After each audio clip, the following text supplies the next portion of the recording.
სად აღარ უნდათ ცხოვრება უმცირესობის წარმომადგენლებს? თუ არ ჩავთვლით ისეთ აზიურ და აფრიკულ ქვეყნებს, სადაც ჰომოსექსუალიზმი და მით უმეტეს ტრანსგენდერიზმი სიკვდილით იჯება, დასავლურ ქვეყნებში ყველაზე ანტი-LGBT ქვეყნების ჩამონათვალს ბოლო 3 თვის განმავლობაში შეერთებული შტატები ლიდერობს.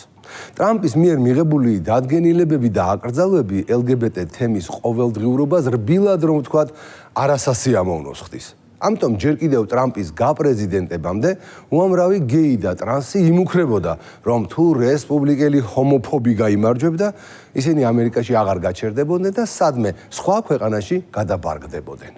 რაოდენ გასაკვირიც არ უნდა იყოს, მსგავსი განწყობების ფორმირება იწყება ბრიტანეთშიც. ტრანსგენდერები ისე დათრგუნა უმაღლესი სასამართლოს გადაწყვეტილებამ, ქალი რომ მხოლოდ ბიოლოგიური ქალი ყოფილა, ხოლო კაცი მხოლოდ ბიოლოგიური კაცი, რომ სექს უმცირესობები ღრმა დეპრესიაში ჩავარდნენ და საკუთარი თავის საზოგადოებისაგან გარიყულად გამოაცხადეს. ანტი-LGBT პოლიტიკით ბრიტანეთის შეერთებულ შტატებს ჯერჯერობით სერიოზულად ჩამორჩება, მაგრამ LGBT ორგანიზაციები და მათი მფარველი ოლიგარქიული ოჯახები უკვე გრძნობენ, რომ ლეიბორისტების შემდეგ ხელისუფლებაში კონსერვატორები მოვლენ, რაც ნიშნავს, რომ გაერთიანებული სამეფო აუცილებლად შეეცდება დაეწიოს და გაუსწროს თავის უფროს ძმას ტრადიციული იდეოლოგიის გავრცელებაში. მოკლედ ამერიკაშიც და ბრიტანეთშიც ჰომოსექსუალებს, ლესბოსელებსა და ტრანსგენდერებს საკმარისზე მეტი მიზეზი აქვთ სანერვიულოდ. ამიტომ ამ ქვეყნებში საგრძნობლად მოიმატა Google-ის საძიებო სისტემაში ისეთი კითხვების ჩაწერამ, როგორიცაა რომელია ყველაზე LGBT მეგობრული ქვეყანა, სადაც ღირს საცხოვრებლად გადასვლა და ასე შემდეგ. მოკლედ დღეს ვისაუბრებთ ქვეყნებზე, სადაც გაუკუმართებული ცხოვრების წესის მქონე ადამიანები ყველაზე კომფორტულად გრძნობენ თავს და სადაც მათ ყოველთვის გაშლილი ხელით ელიან. არ იქნება ურიგო ამ ინფორმაციას ჩვენი ადგილობრივი ქუიარების თუ მოისმენენ ყურადღებით. გამომდინარე იქიდან, რომ გარყვნილი აზროვნების ადამიანებისათვის საქართველო არასდროს ყოფილა და არც მომავალში იქნება ოაზისი, შესაძლოა ბევრი დაფიქრდეს, მაგალითად კანადაში გადაბარგებაზე. ცოტა კი ცივა, მაგრამ ასეთი LGBT ედემი დედამიწაზე იშვიათია. ესაა ნამდვილი თავშესაფარი სექსუალური უმცირესობებისათვის. ყველა, ვინც სამშობლოში თავს გარიყულად გრძნობს, აქ გულში ჩაიკრავენ და როგორც წესი და რიგია, ისე გაათბობენ. რაც თავარია, როცა გინდა, რამდენჯერაც გინდა და რა ასაკშიც გინდა, შეგიძლია შეიცვალოს სქესი, ანუ სხეული დაისახიჩრო, თორე თანდაყოლილი სქესი რომ არ იცვლება, უკვე ყველა მიცის. თუ შედარებით იაფ და თბილ ქვეყანას ეძებთ ამერიკის კონტინენტზე, აგერ ბატონო ურუგვაი. უმცირესობის წარმომადგენელი თუ ბრძანდებით და სტაბილური შემოსავალი გაქვთ, ცხოვრების და მუშაობის უფლებას ურუგვაიში უპრობლემოდ მიიღებ. მაგრამ თუ მაინცა და მაინც შორს წასვლა არ გინდათ, LGBT ოაზისები ევროპაშიც ბევრია. ესპანეთი, ისლანდია, ნორვეგია, მალტა, როგორც იტყვიან, აირჩიეს სულო და გულო. ესპანეთი გარდა იმისა, რომ ტრანსგენდერებზე მორგებული იდეალური კანონმდებლობით გამოირჩევა, ესაა ქვეყანა, რომელიც ტრანს ოპერაციების სერვისით ყველაზე პოპულარულ მიმართულებად ითვლება მსოფლიოში. ისლანდიაში მარადიული გამყინვარების გამო ისედაც მოსახლეობის დეფიციტია, ასე რომ ცისფერია თუ ვარდისფერი ყველას სიხარულით იღებენ. თან ისლანდია წელს ყველაზე მშვიდობიან ქვეყნად დასახელდა, რაც LGBT ადამიანებისათვის უმნიშვნელო თემა არ უნდა იყოს თავშესაფრის ძიებისას. სექსუალური მიზეზებით საკუთარი ქვეყნიდან გასაქცევად ასევე იდეალური ქვეყანაა ნორვეგია. მართალია, აქაც ცივა, მაგრამ ნორვეგიელებს ისე უყვართ გარყვნილი ცხოვრების ადამიანები, რომ მზად არიან ამ სიყვარულით თითოეული მათგანი გაალღონ და შეიფარონ. მოკლედ, ქართველი გეები და ტრანსები, თბილისი პრაიდი, იდენტობა და ასე შემდეგ ცისარტყელას დროშებში შეფუთული პერსონაჟები საქართველოდან გადასახლებას თუ გადაწყვეტენ, გეი ფრენდლი ქვეყნების არჩევანი აქვთ უზარმაზარი. თუ ვინმეს ჯერ კიდევ სჯეროდა, რომ დასავლური სამყარო LGBT თემისთვის მუდმივი კეთილდღეობის გარანტია იქნებოდა, ბოლო თვეების მოვლენებმა ეს წარმოდგენა სერიოზულად შეარყია. ტრადიციულ ღირებულებებზე დაფუძნებული ბუნებრივი წინააღმდეგობა, რომელიც წლების განმავლობაში დასავლურ ფსევდოლიბერალურ წრეებში ჩრდილში მოაქციეს, დღეს მკვეთრად გამოვლინდა და სერიოზულ ზეწოლას ახდენს მანამდე დამკვიდრებულ ეგრეთ წოდებულ პროგრესულ ნარატივზე. რეალობა ასეთია, დასავლეთის ერთ-ერთი მთავარი ბურჯი, შეერთებული შტატები, უკვე მეოთხე თვეა ლიდერობს იმ ქვეყნების სიაში, სადაც LGBT ლობისტების მდგომარეობა შესამჩნევად უარესდება. დონალდ ტრამპის მიერ მიღებული ახალი დადგენილებები და შეზღუდვები, რომლებიც LGBT თემის ყოველდღიურ ცხოვრებას საზღვრებს უწესებს, სექსუალური უმცირესობებისთვისა და მათი ლობისტებისთვის შოკის მომგვრელია და რბილად რომ ვთქვათ, სრულიად არაერთგვაროვან რეაქციებს იწვევს. საინტერესოა, რომ მსგავსი პროცესები ახლა უკვე დიდ ბრიტანეთშიც ვითარდება. ანტი-LGBT პოლიტიკით ბრიტანეთი შეერთებულ შტატებს ჯერჯერობით სერიოზულად ჩამორჩება, თუმცა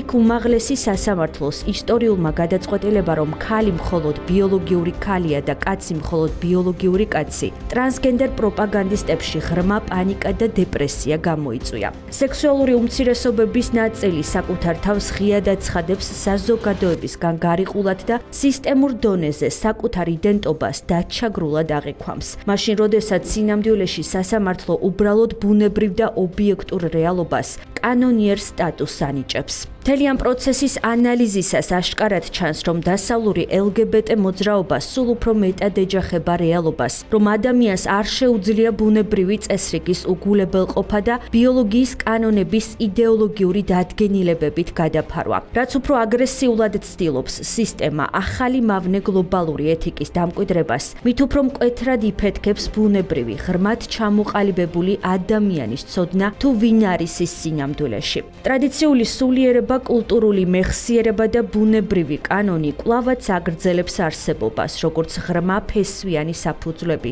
რომლებიც ვერ დაიშლება დროებითი ფსევდოლიბერალური იდეოლოგიური ტალღებით, როგორი მასშტაბურიც არ უნდა იყოს ის. შეერთებული შტატების შემდეგ და ახლა უკვე დიდი ბრიტანეთის სასამართლოს მიერ შევიწროებული LGBT სტანდარტები, რომელიც დიდწილად ფინანსური ინტერესების მიღმა დგას, ახალ ნავსაყუდელს ეძებენ. ეს სტანდარტები ხომ მხოლოდ იდეა არ არის, მას უზარმაზარი ფინანსური რესურსები და მძლავრი ორგანიზაციები უჭერენ მხარს, რომლებიც ამ გზით ახალი სივრცეების მოძიებას ცდილობენ. ამგვარად, თუ LGBT მოძრაობა ერთდროულად ამერიკისა და ბრიტანეთის ტერიტორიაზე სრულფასოვნად დამკვიდრებას ვერ ახერხებს, არ ნიშნავს, რომ ის უკვალოდ გაქრება. ისინი ახლა უსქესო საზოგადოების ჩამოყალიბებას სხვა ქვეყნებშიც ცდილობენ, სადაც ჯერ კიდევ არ არის ის ტრადიციულ ღირებულებებზე დაფუძნებული წინააღმდეგობა, რაც დასავლეთის მთავარ ქვეყნებში. ამგვარად, მათი სტრატეგია გადადის ახალ ფაზაში, იმ ქვეყნებში, სადაც ტრადიციული ღირებულებებისადმი პატივისცემა ჯერ კიდევ სუსტია, ხოლო დამახინჯებული იდეოლოგიების მიღება უფრო მარტივი. Pink News-ი, რომელიც ერთ-ერთი ყველაზე დიდი და გავლენიანი LGBT მედია ორგანიზაცია მსოფლიოში აქვეყნებს სტატიას სათაურით.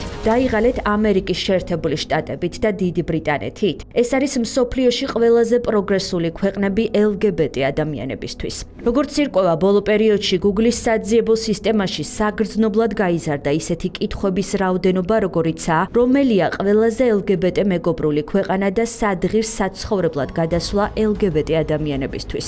LGBT პროპაგანდისტული მედია ორგანიზაციის მიერ გამოქვეყნებული სტატიის მიხედვით, ასეთი კითხვები ზრდა პირდაპირ კავშირშია ამერიკისა და დიდი ბრიტანეთის პოლიტიკურ ცვლილებებთან, რომლებიც LGBT თემის უფლებების შეზღუდვას უკავშირდება. სწორედ ამიტომ Pink News-ი საკუთარ თანამოაზრეებს მსოფლიოს იმ ქვეყნების სიას აწვდის, რომლებიც LGBT ადამიანებისთვის ყველაზე უსაფრთხოდ და პროგრესულად ითვლება. ამ ქვეყნების მოცემულობა კი ასეთია: ესპანეთი, ისლანდია, კანადა, ჩილე, ავსტრალია, ნორვეგია, ურუგვაი და მალტა.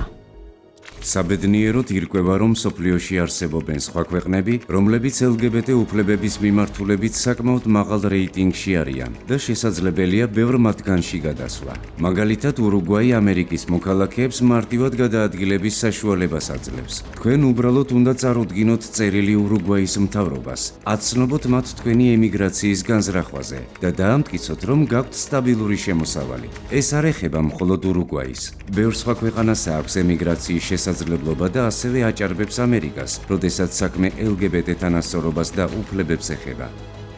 თუ შევხედავთ ამ ქვეყნების მიდგომებს LGBT უფლებების საკითხში, ჩანს, რომ ეს ეგრეთ წოდებული პროგრესული კანონები და სტანდარტები რეალურად ემსახურებიან მხოლოდ მცირე ნაწილს საზოგადოებისა და ხშირად არ ითვალისწინებენ ტრადიციულ ღირებულებებსა და ჭეშმარიტ ბუნებრივ წესრიგს. მაგალითად, კანადა ერთ-ერთი ყველაზე LGBT მეგობრული ქვეყანაა, სადაც აღიარებულია არაბინარული გენდერი, ანუ გენდერული იდენტობები, რომლებიც არ ჯდება ტრადიციული მამაკაცისა და ქალის კატეგორიებში. ასევე აქ მოქმედებს ანტიდისკრიმინაციული კანონები და ხელმისაწვდომია სხეულის დასახიჩრება, ერთგვარი ჰორმონოთერაპია. სწორედ ამიტომ ქვეყანა საყოველთაოდ ცნობილია როგორც თავშესაფარი ტრანს ამერიკელებისთვის, რომლებიც ქვეყნიდან გარბიან და ახალი ტერიტორიების იდეოლოგიურ ანექსიას ცდილობენ. ღმერთო ჩემო, აქაური ენერგია ისეთი თბილი და მისასალმებელია. სიმართლე გითხრათ, არც ველოდი და ძალიან მომეწონა. შემდეგი LGBT დროშის ფერებში შეფუთული ქვეყანა ჩილე გახლავთ. სამხრეთ ამერიკულმა ქვეყანამ არა მარტო დანერგა თვით იდენტიფიკაცია, არამედ LGBT პირებს ადვილად მისაწვდომ ტრანსჯანდაცვას თავაზობს. ამასთან ჩილემ კანონმდებლობით დაამტკიცა, რომ არაორობითი ადამიანები, ანუ ისინი, ვინც არ აღიარებენ მხოლოდ ორგენდერულ კატეგორიას, შეუძლიათ ოფიციალურად შეცვალონ საკუთარი სქესი დოკუმენტებში. თუმცა მიუხედავად ამისა, ჩილეში ჯერ კიდევ არ არსებობს სრული ანტიდისკრიმინაციული კანონმდებლობა, რომელიც LGBT პროპაგანდისტებს მთლიანად დაიცავს. LGBT ზონები ევროპაშიც ბევრია, სადაც ამ გარყვნილების ტირაჟირებას მხოლოდ მიესალმებიან. ესპანეთი ის ერთ-ერთი LGBT გარყვნილების ოაზისია, სადაც ტრადიციული ოჯახური ღირებულებები და საზოგადოებრივი წესრიგი ფაქტობრივად მიწასთან არის გასწორებული. ერთნაირსქესიანი ქორწინება და შვილადაყვანა აქ უკვე ჩვეულებრივ პრაქტიკად იქცა, სადაც ტრადიციული როლები და იდეები სულ უფრო ნაკლებად არის გათვალისწინებული. აქ ბევრი ადამიანია სამხრეთ ამერიკიდან, ევროპიდან, მთელი მსოფლიოდან. მოკლედ აქ ძალიან მრავალფეროვანი კულტურაა, რასაც მივესალმები. ეს ერთადერთი ადგილია, სადაც LGBT საზოგადოება თავს თავისუფლად გრძნობს. რაც შეეხება ისლანდიას, მისი პოლიტიკის მიერ ტრანსგენდერი ადამიანების მიმღებლობა მნიშვნელოვნად გაიზარდა ბოლო რამდენიმე წლის განმავლობაში, რითიც იგი სექსუალური უმცირესობებისთვის ერთ-ერთ ყველაზე მისასალმებელ ადგილად იქცა. ამ წრეებში ისლანდია მსოფლიოში ყველაზე უსაფრთხო ადგილად დასახელდა. გარდა ამისა, ისლანდიაში ტრანსგენდერი პირებისთვის ხელმისაწვდომია ჯანდაცვა, მათ შორის ჰორმონალური თერაპია და გენდერის შეცვლის ქირურგია. 2019 წლიდან კი ტრანსგენდერ პირებს აქვთ შესაძლებლობა შეცვალონ თავიანთი გენდერი ოფიციალურ დოკუმენტებში. LGBT იდეოლოგიური დეგრადაციის ტალღას უერთდება ნორვეგიაც. აქ ერთნაირსქესიანთა ქორწინება და შვილადაყვანა 2009 წლიდან ლეგალურია.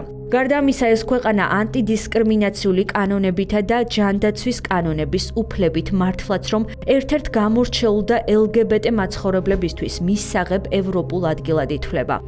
ასევე არ უნდა დაგვავიწყდეს ურუგვაი, რომელიც თავს პროგრესულ ქვეყანად წარმოაჩენს, სინამდვილეში ცდილობს LGBT თემის რიტორიკით შეფუთოს საკუთარი ქვეყნის გრძელვადიანი კულტურული და სოციალური წყობა. 1934 წლიდან კანონი აღარ კრძალავს ერთნაირსქესიან პირებს შორის ურთიერთობებს. 2004 წლიდან კი ამ ურთიერთობებსა და პირებზე ანტიდისკრიმინაციული კანონები დააწესეს, რათა თავიდან აიცილონ მათი დისკრიმინაცია. უმცირესობათა წარმომადგენლებს კი, რომლებიც სტაბილური შემოსავლის პირობებში იმყოფებიან, ქვეყანაში ცხოვრებისა და მუშაობის უფლებას თითქმის შეუზღუდავად თავაზობენ. ურუგვაი, როგორც ბევრი სხვა ქვეყანა, რომელიც მხარს უჭერს ამ მავნე იდეოლოგიებს, ნელ-ნელა ანგრევს სარწმუნოებას, ტრადიციებსა და კულტურულ კოდებს.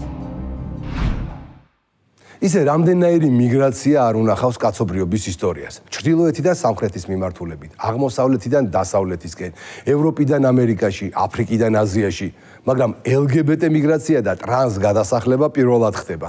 ჩრდილოეთიდან სამხრეთში რომ გარბოდნენ პირველყოფილი ადამიანები, იცოდნენ რომ სიცივიდან სითბოში მიდიოდნენ, მაგრამ გეებს და ტრანსებს რა გარანტია აქვს, რომ იმ ქვეყანაში, სადაც მირბიან LGBT ოაზისი, დიდხანს შენარჩუნდება. ვარდისფერი ინკლუზიურობა და ცისარტყელას მრავალფეროვნება ძალიან ფარდობითი ცნებებია. დღეს რომ არის, ხვალ შეიძლება აღარც იყოს. 6 თვის წინ ტრანსგენდერები ამერიკელი ერის სულს წარმოადგენდნენ. დღეს კი ქვეყნიდან გასაქცევად აქვთ საქმე. კვირაში 4 ჯერ ყოველ საღამოს 10 საათზე ყურადღებით დააკვირდით ლიბერალიზმის ანატომიას. ეს ფსევდო-ლიბერალური შიზოფრენია, რომელიც ცოტა ხნის წინ სარეველასავით იყო მოდებული მთელს დასავლეთში, მრავალ მილიარდიანი პროპაგანდის მიუხედავად ადამიანებს მაინც ბეზრდებათ. ეს LGBT სტანდარტები მოდასავითაა. როგორი ჭრელი და მასობრივიც არ უნდა იყოს მისი ფერადი ტენდენციები, ბოლოს მაინც ყველას ყელში ამოსდის და საბოლოო ჯამში უპირატესობას მაინც კლასიკურ და ტრადიციულ სტილს ანიჭებენ. დროებით.